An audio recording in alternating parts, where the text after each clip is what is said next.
Magandang araw at welcome to my YouTube and my page. So kung bago ka pa lang sa aking YouTube channel, please subscribe po, like, and pakihit na rin po natin guys ang notification bell upang ma-update po tayo tuwing ako may nag-upload patungkol sa mga viral at sa Team Kalingap. So dito po ay ating pag-uusapan ang isa sa mga nakakagulat at hindi makapaniwala itong si Kalingap Rab sa kanyang nasaksihan or nakita, no?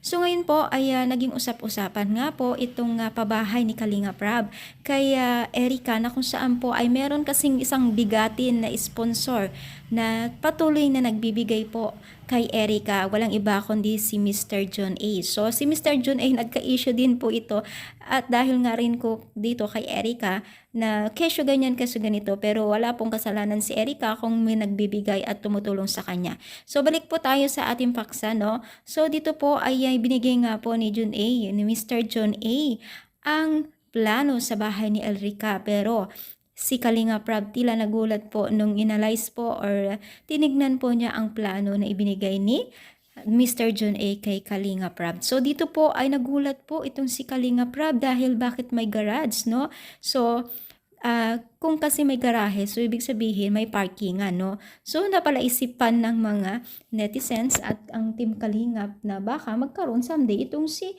Erica ng sasakyan. Pero syempre hindi naman po malayong mangyari yan, lalo't pa man po ay kilala na itong si Erica, no? Hindi po malayong mangyari yan. So lalo't pa man po itong si Erica ay meron po siyang diskarte sa kanyang isip at sarili at marunong talaga siyang suminop ng pera.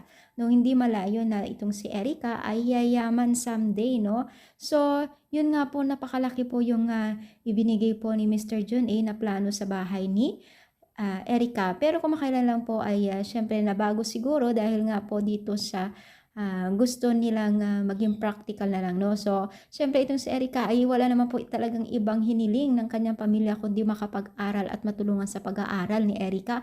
Dahil nga po mahal ng Panginoon itong si Erica ay talagang binigyan pa ng mas labis-labis at ayun nga, or mas higit pa dito sa kanyang hiniling. Kaya nakakatuwa guys itong si Erica kasi mas dumami pa yung blessing na kanyang natatamo ngayon habang tumatagal. At alam naman po natin ito sa Erica na patuloy pa rin po siyang naghahanap buhay at hindi siya umaasa sa tulong ng Team Kalingap na kahit nag-aaral pa siya, no? So magandang halimbawa itong si Erica sa mga kabataan na tinutulungan ng Team Kalingap. Sana ipagpatuloy ni Erica ito, kaya ganun rin po pagpatuloy po natin ang pagsuporta kay Kalingap Rab at Kuya Bal sa Team Kalingap. Thank you and God bless.